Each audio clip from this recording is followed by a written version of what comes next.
All right, let's go.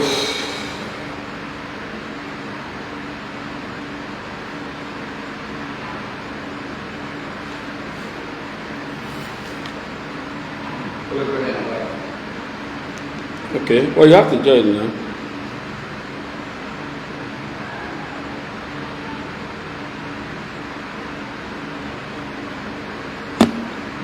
I wouldn't want distraction, please.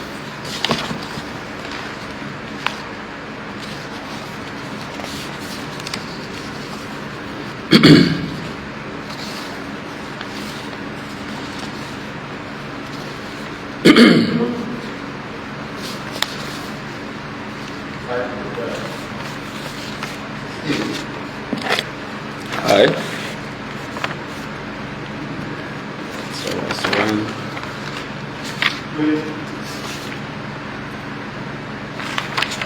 Two.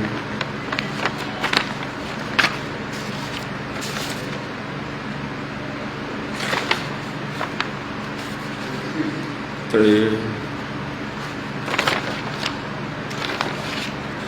Four.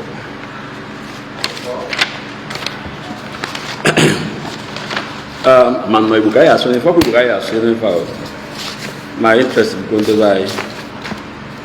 Four.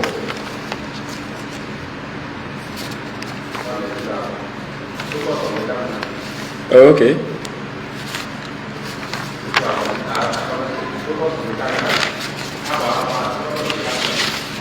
Okay. Let's start. We have nature. Ekene munu. Famu James Fiso Koye Ubanedo. Because for people that are very uncomfortable, have not come to fight anybody. Have not come to fight any religion. I have said many times that now, even if God are in existence, that it's necessary that a man creates it. If not, or Professor in your name, without wasting much of our time, most of us, I had to check on advanced. I had to need na dictionary to get some meaning. So, from Google, I want us to confirm maybe that we are seeing the same thing, except that I'm not So I will start with the definition of religion. According to Google, upon the Ocha Utalia Kawalia, consider that religion is the belief in and worship of a superhuman power or powers, especially God or gods. This is the meaning of religion. Because there are things that shouldn't be bothering us. Because that's why all the guys now we religious people, the most wicked people on earth. So it's good now for everybody's religion. The belief in and worship of a superhuman power or powers, especially a god or gods. Put it on for me, please.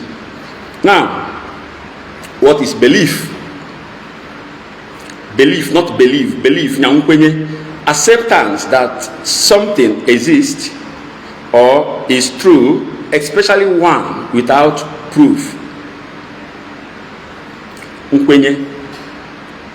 Acceptance that something exists or is true, especially one without proof. Here will be the meaning of belief. What we are getting from that religion. Now, what is fact? A piece of information that is objectively true and can be verified through evidence, observation, or measurement. This is meaning of fact. I'm not an atheist, though. I'm just trying to create a foundation, and I will be happy if we can relate with each other with respect. Because when they are like people that are bent to learn one or two will not have the opportunity. You know, so now oh fella, or say, listen to me with open mind. I'm begging us, the same thing fella, please listen to me with open mind. If you know or if you Nigeria or and all that, you won't be able to get anything. Now, I can go for 40 minutes now, right? Can I do the Bible? Now, how do we define Bible? It is a boy who see a young a man can be defined as a na. Now, what is Bible definition? It's a collection of a sacred religious text that serves the foundation for both Judaism and Christianity.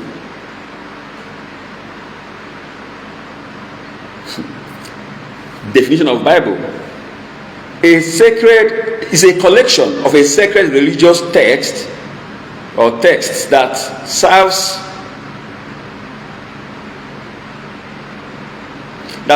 the foundation for both Judaism and Christianity. The meaning of Bible. What is Christianity? People know when you want to mobile in that's some kind of foundation. Because if I call of your balondiao, now. Your own age will be I will talk and give and not show you a few things. I will not waste much of our time. Or balondiao, all right? Christianity was once forced. Or part of that truth, I want to start saying the way they are. Christianity, only way able. Do you believe in God? Yes, no. In fact, I feel no able to do revenge and do well and that. Now, just like it is we will history in Nigeria. It's a my more but I had a good ten Bible or now for to where no kuchukun de pastor and the kochukun and the father. That no religion bo nya this Christianity even I have now obu hana ni igbo now I want to also touch something now. I will put a disclaimer here. If you need I have double confirmation. I'm just a messenger. If I have a call from COVID-19 period, I mean, man to hold but in fact, at some point, one of the highest, now this my house will be me, and me call to lay 12 million because of short year I stood for 6 million. Call to lay. So I don't even want to start giving those details. Mane pegum na me I contribute. Onemwe ike idi me petunde ba ya anya. I want to also tell us Louis Akachaam bido we okube. I think the church from few things in the comment section on the 14th of January 2026. To be honest with you, if the way you laugh at night, can we access, so that can we video, go feelings of what was to play, or either I have seen it many times that this is what these guys are planning.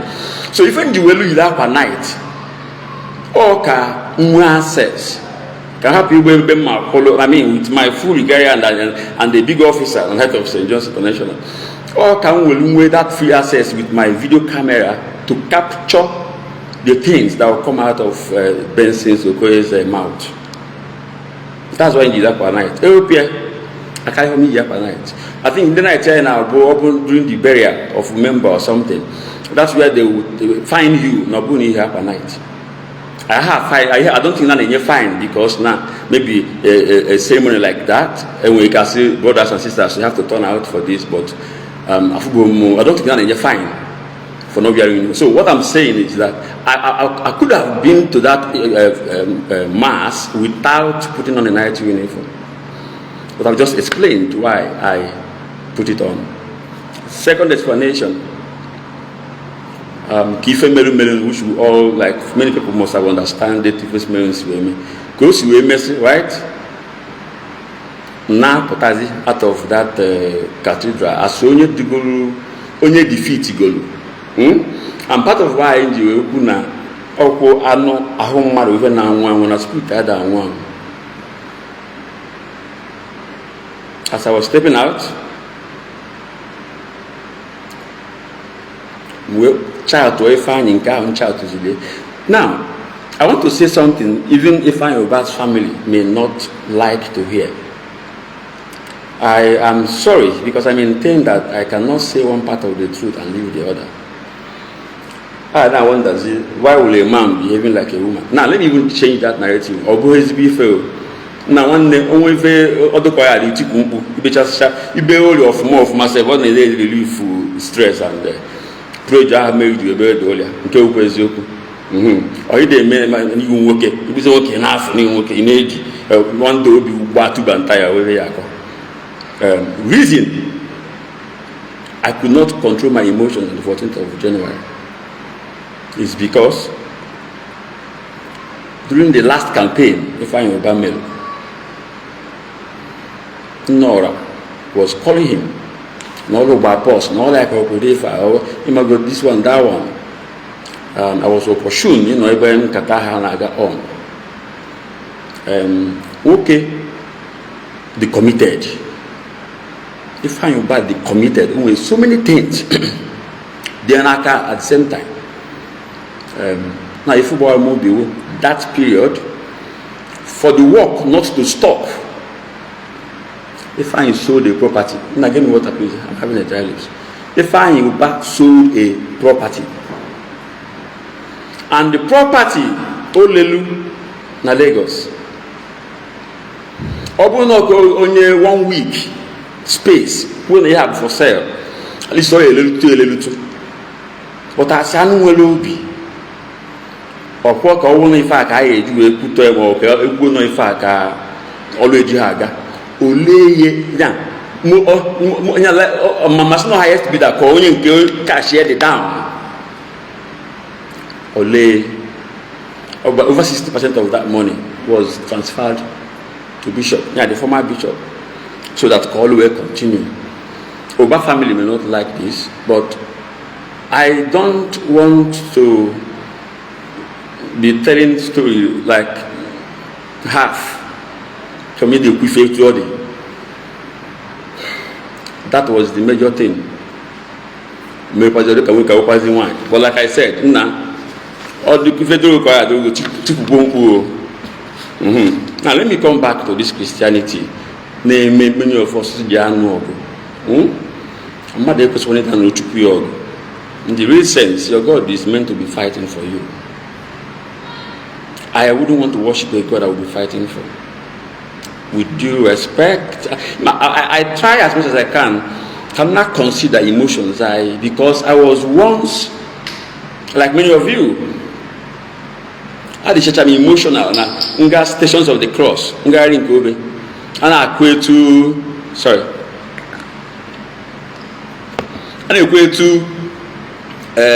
Jesus, we main and cause at the cry. Because anything they commit everything, body, heart, soul.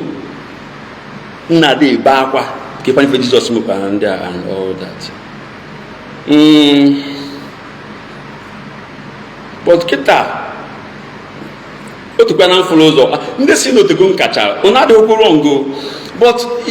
at the same time, we write in on a state of confusion. And if any,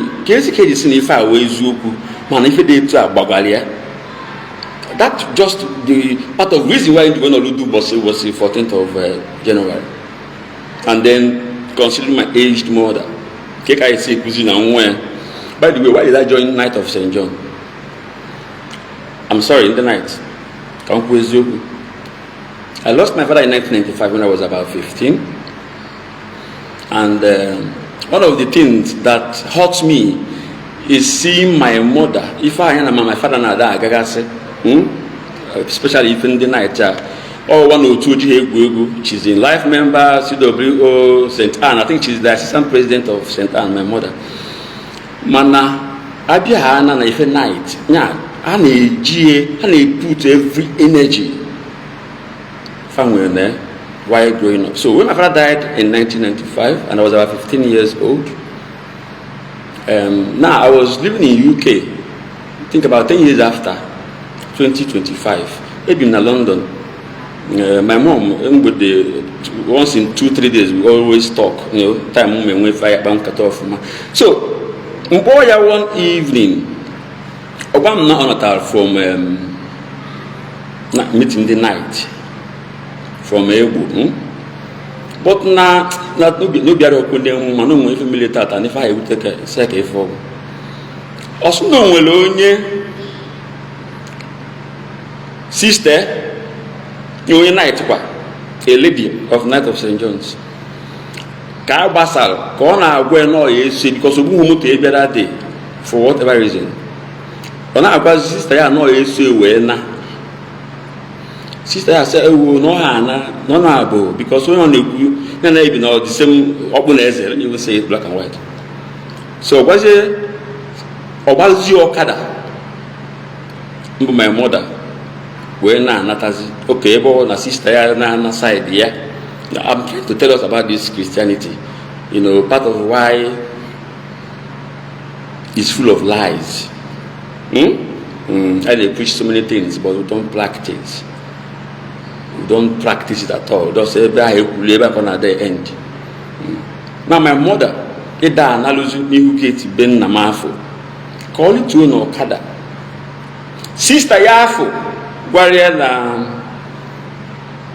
no nabo, no was on a good Gabafe. When I returned in Nigeria, that day can't know me night. So why did I share night? And my mother, Nancho that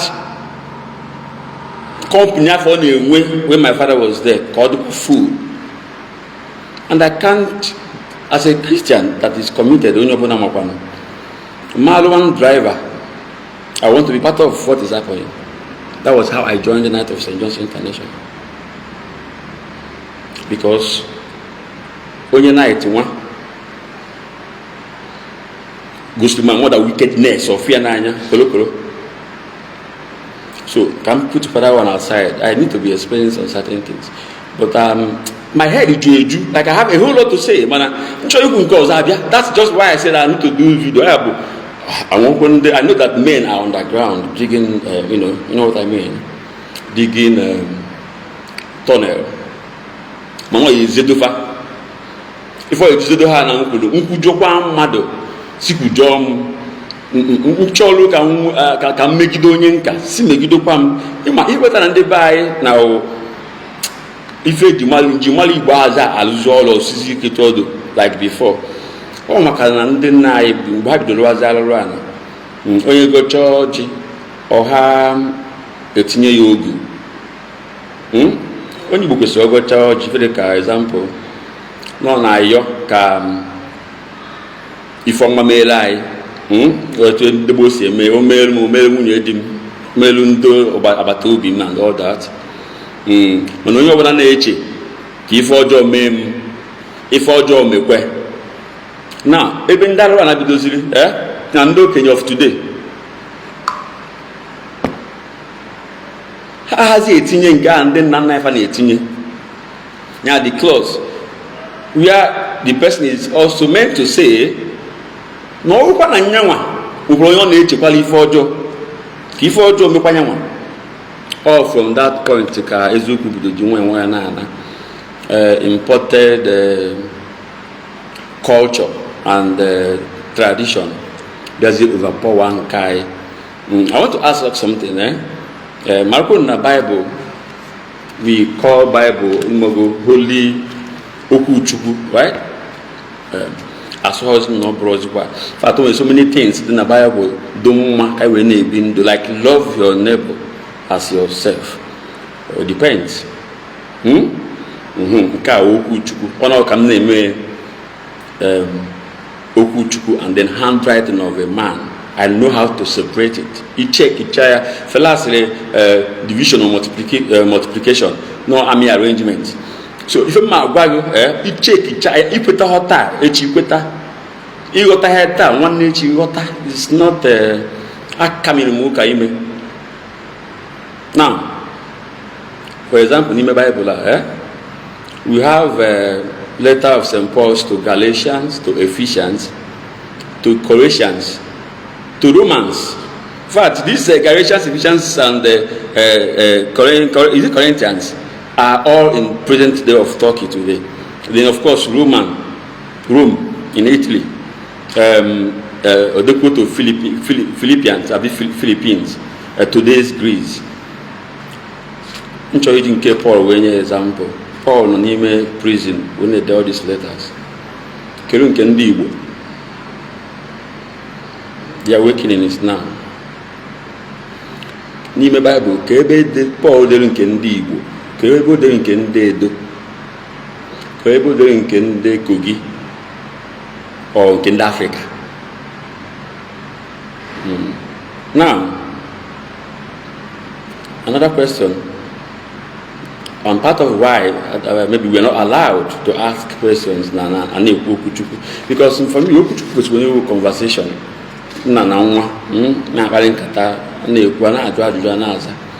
but that it is way design here no one be enjoyable antichrist or for that part of manipulation it creates fear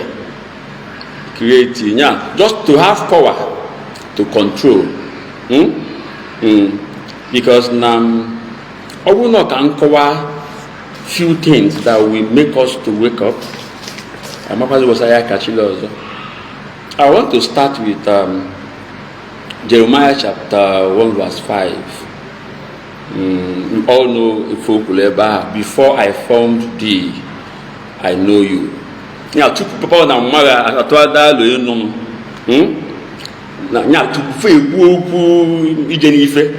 no money for Yazum no Chuku nke Bible will refer. Now, another important now, Matthew chapter, I think we have to read this one out. Matthew chapter 15, let me do from 22 to 24. Matthew chapter 15, verse 22 to 24. Now, a Canaanite woman came from the area and began to cry out, Lord, Son of David, have pity on me. My daughter is greatly tormented by a demon. Verse 23. But Jesus did not answer her,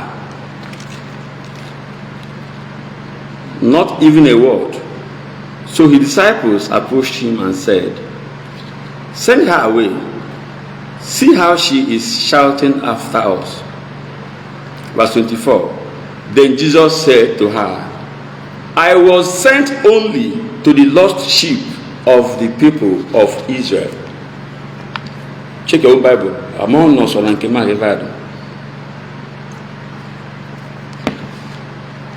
Jesus clear in the Bible. Because my Bible though, if it's all you can. It's appealing to you artificially. When we write, it's that most of us that we are living our life the way some smart people programmed us to be living, and then we'll say borrowed culture. We'll tell no can make two few things why you want to believe. Now, the essence of Bible Christianity go just to control you, to manipulate you, to put fear.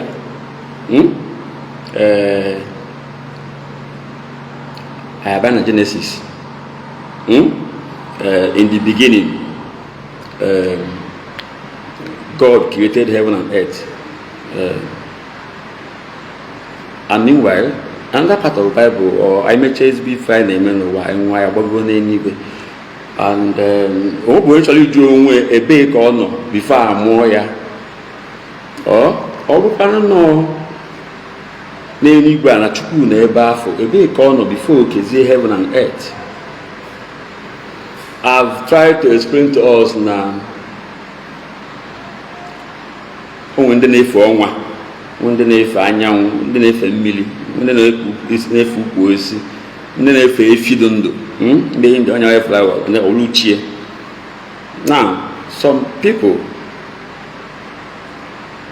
wee chọwa ife ha eme chi nke ha ewepụta ka ọ karịa ndị a niile, ka ọ karịa chi niile ndị a na-efegasị. Ebe a ka obidogoro mgbe ife a na-ekwu maka ebe a ka obidoro. That's why you now have Genesis. In the beginning God created heaven. Mana asifa asịrọ mbụ ndị package ife being no existing gods or about let us.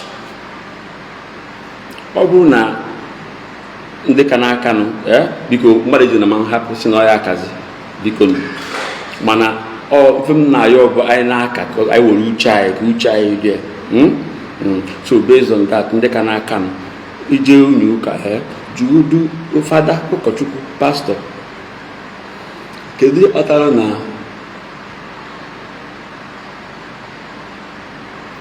na that beginning God created Adam and Eve kwa magofu mechazi Adam twazi apụ amakomebe ojewelu mba Adam because they are meant to just be two of them in that garden and then the garden Chineke kechara. I believe that na ebe Chineke gbara ogige will be security at the more tight carrier White House America and that sort of put together yet Chineke God of Bible ọ cross ọkpa na-aṅụ kọfị ya na-enefa ọfụna agwọ take off agwọ jegido nnọọ penetrate gafee ma ABC ma security people otinye sirifu na lata ogige banye nnọọ de wee sawa if o kele agwọ and mana ka o kechalụ Adam and Eve ọ gwara fa na ha nọ na-enyefe ikike ịdị in charge of every other creatures ma nke ha ga na-eliri nke ha gụrụ ha nke gụrụ fa apart from nke osifa atana. I'm not going to that side but ọ just ka I pick something asị ndị Igbo ajụjụ nchọ ka anyị bido n'ụjụwa ndị ụkọchukwu ndị pastọ na ndị fada mgbe agwọ bịaziri aghọwo Eve na-asa isi wee sagide welu ebe ka Adam jewelu ọsọ ha na-abụ ka aka kele mgbe nwa mgbe ahụ okay fine o jere toilet nke ife ha eri dị ebe ahụ fenye na achọrọ dị ebe ahụ o jekwa toilet. And then after that incident, ọnọtazie mbụ Adam orukwa n'ikwe mana mmadụ na-aba aga hụkwa school ka ebe onye ya akụzi ife. I have problem. In fact, trumpet fọ kịta mana ọ ha asụkwa ifo ụbọchị inwe ụbọchị aka Chukwu nke bịara ụbọchị ahụ kụwa umebiri now mana ọ fụọ in case of war because I always tell people to live your life as if there is heaven and hell. So at the end of the day, if there is nothing like that, you still have nothing to lose. Mana, all no me like all many people never, 100 and some almost 200 people. Couldn't tell them na ma uni aka judge, and that you maju. Nkembo.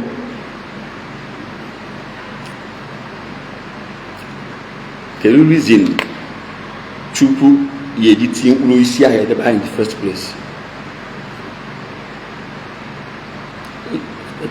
Na follow unwe n'anya iketakwazi urukwu ife mana ani mana nda anwa ife urukwu ife mmadụ anga tikwa fa ebe ahụ was if I had atane how happy to you in the first place. Okay metaze obido new hand punishment agwọ ye ejizi afọ go na akpụ and then not so dust where they feed is it on right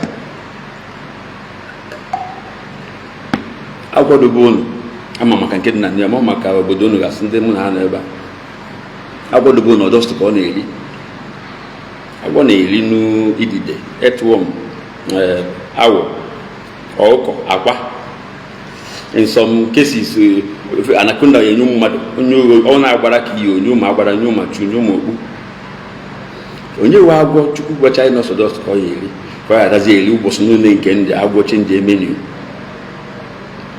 jụọ ajụjụ ahụ ị nwere right ịjụ ajụjụ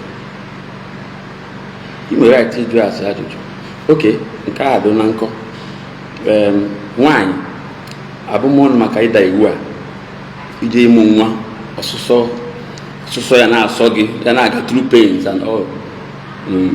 Efi ewu biko m ji agba akwụkwọ m I'll round up. I don't know, I don't know sign of a man or carry good kwesịrị nọ ka m round up. Ihe nchọzi ijikwa bụ keduzi right o nwere mbụ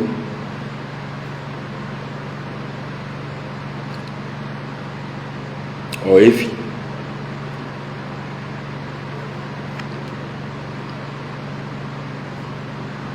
ide achịkwa nwa achị ewu na-achịkwa nwa achị ọ na-achọ ịmụ nwa ọgba through pains and all that. So efi na ịnyịnya na ewu na ndị otu ya kwa na ha na-amụ nwa ha nọkwa na ụfụ wee na-amụ ya eso nta mkpụrụ osisi asịsị atana kedu ife ha melụ. If I want to even go back to that of snake, for deceiving Eve, something he could have prevented. What is the offense of the snail, Ejuna? So I can go on and on. You can say, Mama onye jam or something. When the entire of jam was na a cake I won you 36 million. I see now as if I were rubbish to which can monkey put a monkey bujego okay making Nasrok. Now I know, but why are we now believing these ones? Why do we need to or have to believe now one language has or Greek or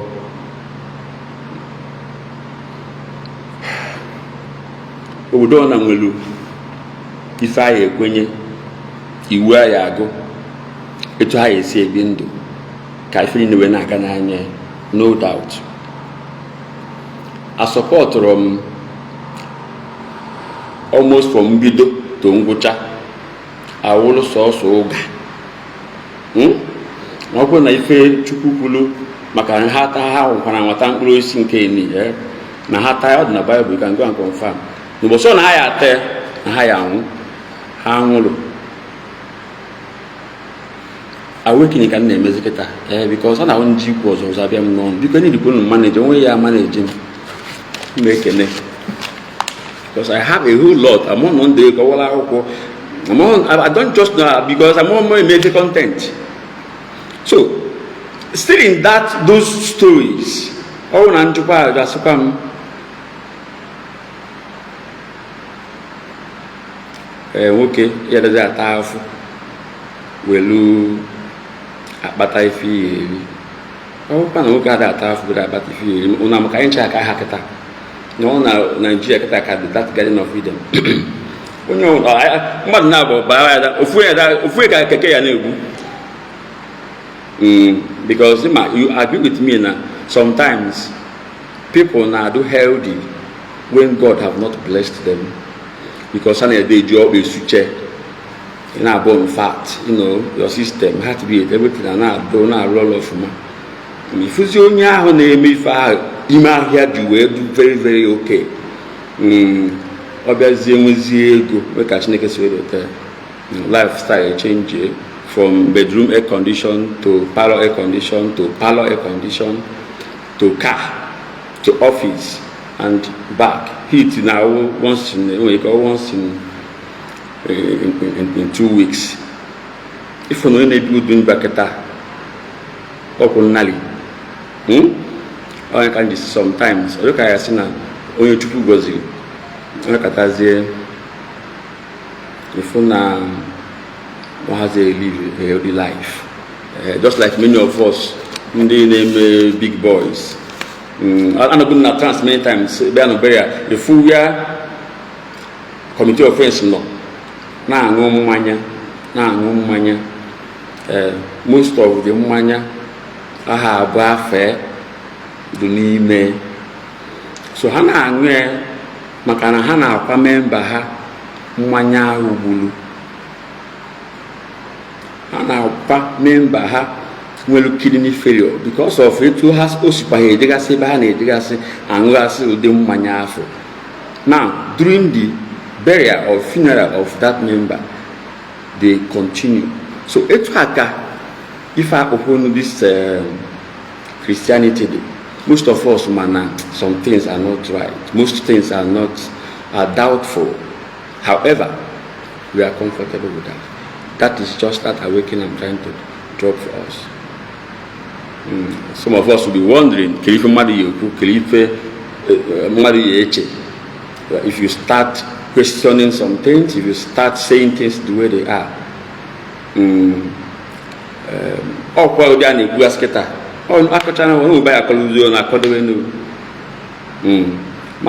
In terms of my character, I hate him. Intimidate or humiliate him. And if I'm saying this down without minding what it will be, what the effect will be on me, is part of that humiliation and intimidation. Because most of us nowadays, when I was serving mass, when I was 10, 12, 15,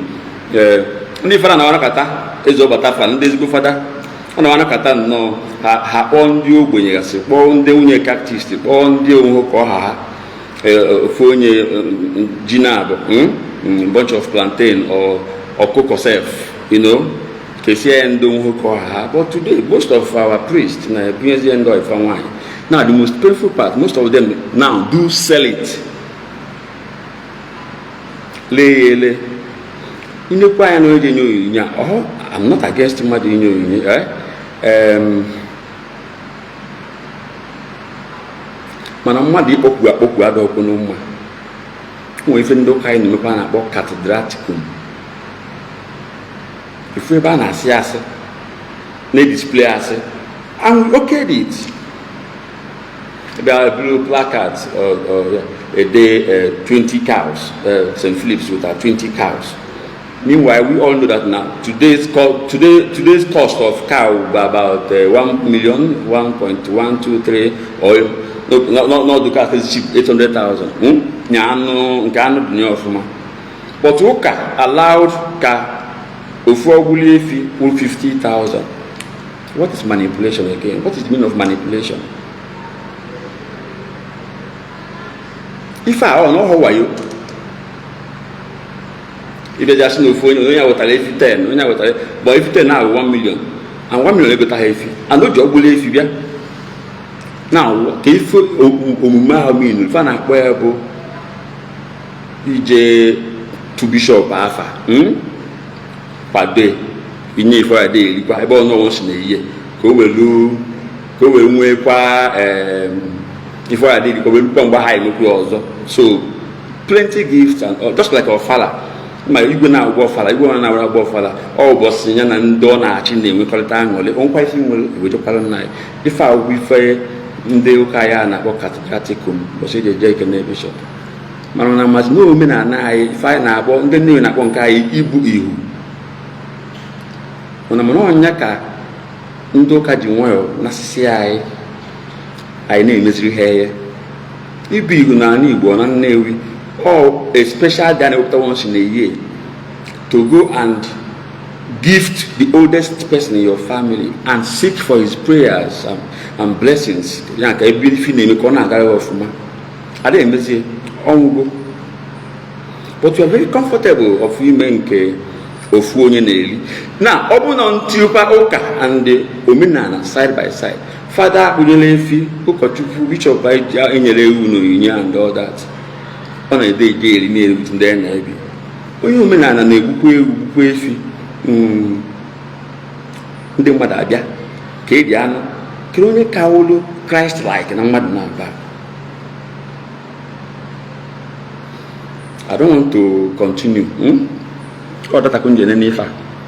Mana, Ukunasi Pumo Menafo. I don't blame you people because now I was committed. I put in everything. Mananke uzezu kutata. Nke agolumnanya. Ndu kochukwai, ndu pastor, the bishop ha amarchago nke wụ eziokwu.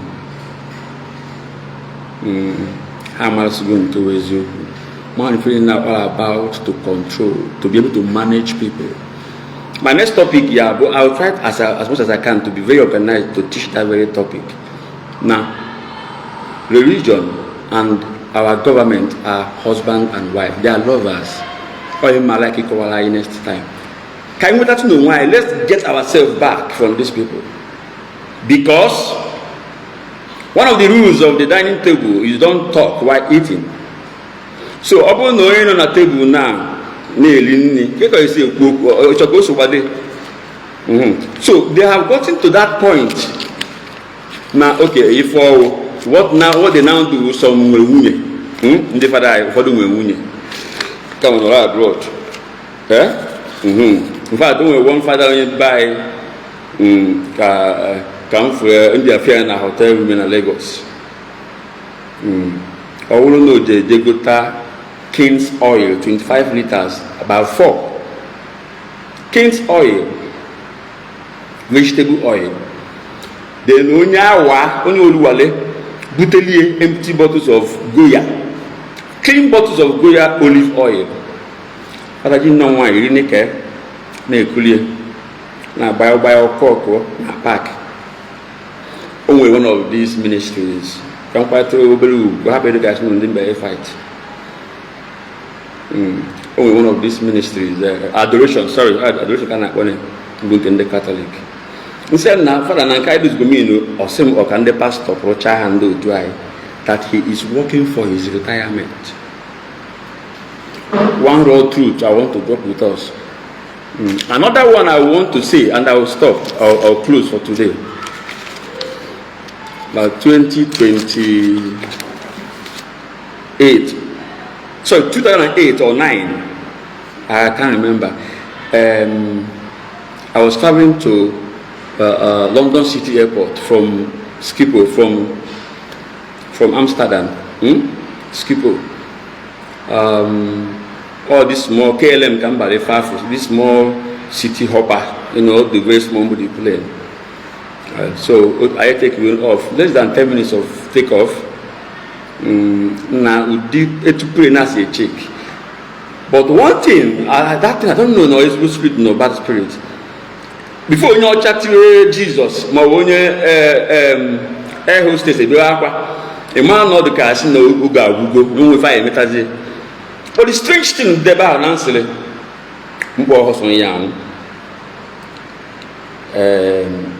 I learned that now, if I may, and then okay, will not change by amen. So I was just like this. On my planet was of name. And something said to me, "Oh, look at nature. Come so Chuku Kiki, one man namfa. Nsido. No one a play now, look at that stable, Nguruku Nabo, Litune. No, not a Hana Nigeria, not a Navy, no, my uncle knew I will buy the fattest cow. Where you told them on you can. The following Sunday, my HDH. Under 3 seconds after that, shh. Ojuru, we landed safely. Man, I noticed Nandemana play now the next picture in Dodger, but 3-4 people. Now the 2 people on the other side, no one came next to me. They were I just need to think I didn't ask a picture. Half the way far before. But the major story, yeah, even the Mekana Kaka and not as in Nigeria, Tanewi, Ghana, 2007, if you had 300,000, you can imagine the size. If you have for sale, when you go to too big, if you have if you don't know how to explain if you have too big. Obuna onye gotalia ko buchaya no obey us I don't know you with excess gain. So I just want to make us imagine the size. We're going to share 300,000 on a Saturday, Sunday, wages and Phillips. You can document the neighbor, open and say, You talk about some Fiji, but you guys may not know what happened after that Thanksgiving. Okay, you may feed the outside. I want to know Thanksgiving. Part of why I'm saying that God have not failed, but the church. Abasaoka. When I went to Parish Peace, the one Nilo, come by moto. Najalu, my if I go out, not if I give you come. Namaka monetize if you.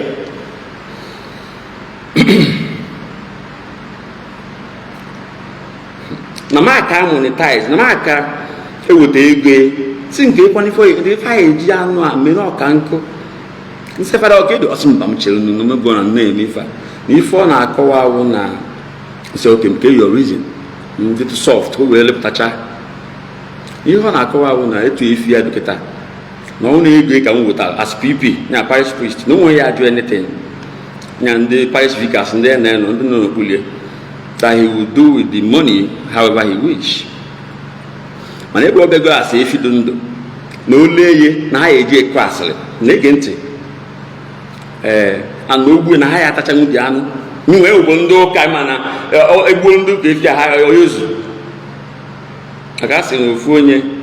Yes, you law, man, or has seen you for any, my child. Nenuka. Also, I didn't know can't say, it's okay. Come on, natural plants, name I want to know to if you, I mean, conduct if you on uncle with a I watch the many if you shall just in case was in Uncle Slim soon one don't do me when you part of wine is in America. When I was 27 years old. Anytime I knew a video, I'll call more freezing the Unama category. So go because you will number go. That content written about go. So say, when if you could by me see. So say, when you talon, when no more go, and they gave full. No one no catch, no if I may look one, no man cows in bar. Where continues. So, they buy humanity over religion. We don't preach. Humanity, you base boom mother, come, Kali was boom yuka. All my interest. Humanity over religion. Uma hanifi make create no dogma. Ondego na hana dogma. You go mad be some people wondering onya na ekwifa all decision. Actually, we the onye the Nobel Prize. We all know about the story. Ebe anakata asi na mmadụ nwụrụ and onye anwụrụ n'uwe onye ama no bomb ka ọ na-adị ele and all that. Mana onye nwụrụ ife ahụ nwanne onye a na-eche n'onye. Then I'll boost the news. I say, oh, or if I catch a Yamazi, no, Yamazi. That was how, if you follow the story, if you know to case with this Nobel Prize. I think it's in Norway or Sweden. So, based on the way people see Afubum for opportunity, and they also the pains in got through for you to other. Even to my mother, one of my mother's daughters-in-law, they are now complaining about something, and then they called me. Papa had my mother when they my mother about 7 years ago. I keep record. Near date. Wine came on for that's just how bad all day. One came on our force, complain some similar stuff. So if I want you want to complain, or only twice they don't know. Or advice in the when I a Christian and then do unto others what you want others to do unto you. Then if one I say, Mama, imagine if you're my mother, I will stop here. nwekwa efe mgbe na nwere efe mma abịa ụlọ okwuchukwu to ndị fada ụlọ okwuchukwu to us a na-ekwu ya ka anyị na-atọghịsị. I don't expect onye ịma ya. Most of us want the truth, but the truth is that we cannot digest them. And then some people want to be reassured that what they already believe is true, even when it's not. Or you can see from the Bible. So, I don't maybe I didn't know my Bible or Kumban. I don't know if that's not Jesus when you mba. Manaber maybe that's here. My mother is faithful nature than Hayanaka, or God of Israel. God of Israel, you have to kitty katakatana fieba between 2023 to 2025 on Yafo. Over 70,000 people died. Now, God Israel have to go and they bar Mauridas, Akohonyo, or Banatadan, that's what that only God of Israel. Mark Chinkin and Nevido. These are the things in Chokanju and now Kawala Iba and they separate because now when you go beer. Opokolo umazi uli waja ndebaya ekenemo